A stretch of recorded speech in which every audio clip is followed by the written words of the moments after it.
teman-teman, selamat datang di channel kami Suci Nasir. Kembali lagi dengan saya, Dr. Suci Arianti. Teman-teman, kali ini kita akan membahas tema yang sebelumnya sudah di-request sama teman kita. Jadi ada teman kita, dia mend-DM, dia request, Dok pengen ini dong bahas, mau tahu lebih banyak. Tentang apa itu? Tentang tekanan darah tinggi, atau kita sebut juga dengan hipertensi. Jadi, seperti apa sih yang dikatakan hipertensi? Bagaimana cara pencegahannya? Dan apakah setiap orang yang pernah hipertensi harus seumur hidup minum obat tensi? Bisa sembuh nggak sih? Penasaran? Yuk ikuti.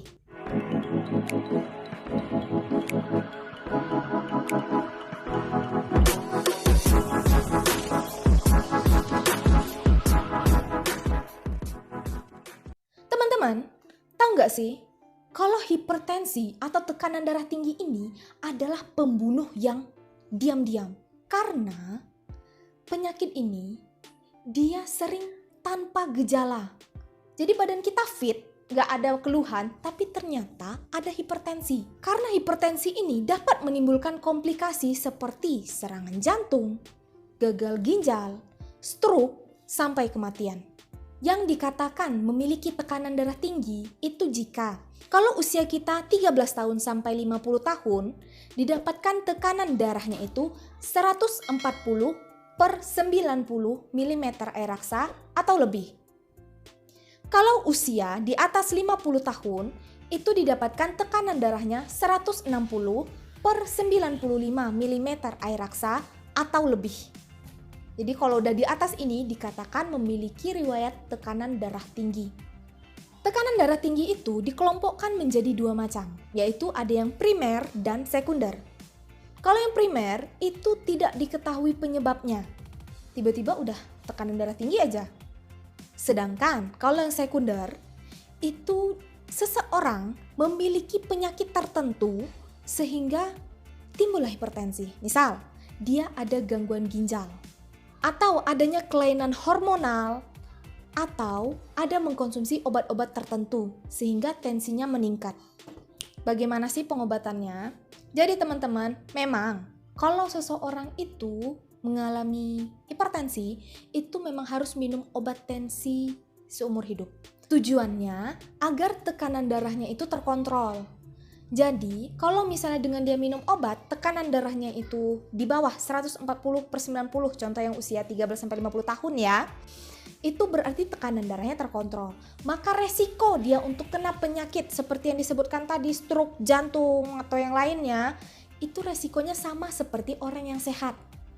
Tapi teman-teman, sebenarnya kalau misalnya teman-teman itu bisa merubah pola hidup, dari pola makannya misalnya lebih banyak buah, sayur, terus manajemen stres, istirahat cukup, olahraga teratur, itu bisa di stop obatnya.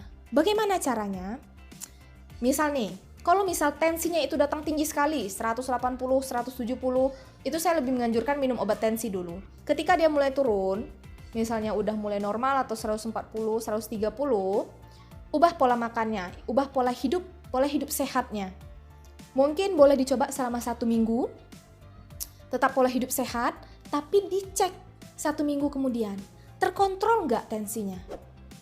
Kalau misalnya terkontrol, berarti bagus, boleh tanpa obat. Tapi dengan syarat pola hidupnya harus bagus.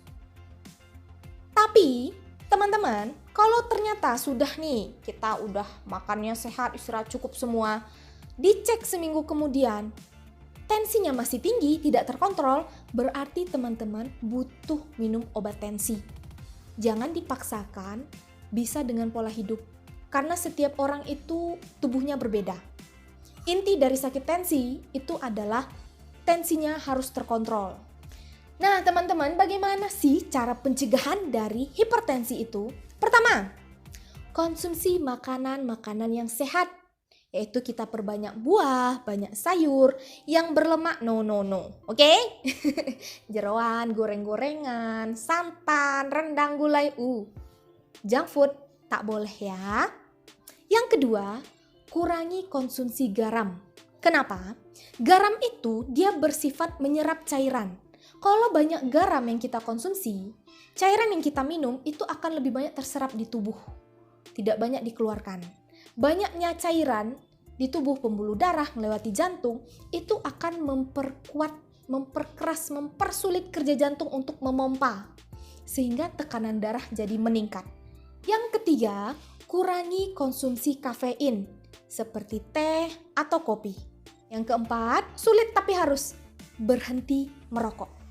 Yang kelima, olahraga yang teratur. Yang keenam, turunkan berat badan. Tujuannya adalah berat badan yang ideal. Ya, normal juga oke, tapi lebih baik itu ideal. Yang ketujuh, kurangi minuman yang beralkohol.